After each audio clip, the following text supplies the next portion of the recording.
Acting authoritative of the outpost police conducted a raid at the Jogendranagar railway station on Friday evening and detained a youth after recovering 4 kg of illicit cannabis from his possession. The accused was produced before the district court on Saturday.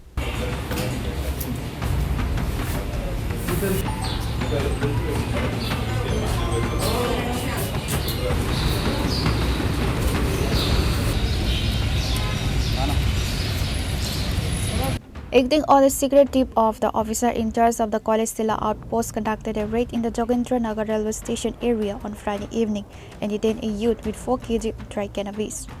গতকালকে আমাদের কাছে একটা গোপন খবর আসে এবং সেই গোপন খবরের ভিত্তিতে আমাদের কলেজ টিলা ফাঁড়ির ওসি এসআই শ্যামল দেবনাথ ওদের টিম সহ যোগেন্দ্রনগর স্টেশনে একটা রেড করে সেখান থেকে একজন লোককে আটক করা হয় এবং আটক করে ওর কাছে তল্লাশি করে ওর কাছে একটা ব্যাগ পাওয়া যায় এবং সেই ব্যাগের ভিতরে 4 কেজি গাঁজা পাওয়া যায়।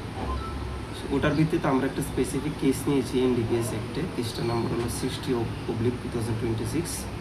সেই কেসের তদন্ত চলছে এবং তদন্তের মধ্যে আমরা দেখছি যে গাঁজাটা কোথা থেকে এসেছিল এবং কোথায় যাবে এবং ওই লোকটাকে আমরা অ্যারেস্ট করে আজকে কোর্টে ফরওয়ার্ড করেছি এবং ওকে কোর্টের কাছে রিমান্ডের জন্য আবেদন করা হয়েছে। ওকে রিমান্ডে আনলে আমরা এই ব্যাপারে তদন্ত আরও এগিয়ে যাবে। এনডিপিএস কেসে যা যা আছে সব কিছু মিলে এই কেসের সাথে আর কে জড়িত আছে সেগুলি দেখা। The youth was immediately arrested and a case has been registered against him under the NDPS Act. On Saturday, the college Silla outpost police produced the arrested youth in court seeking police remand.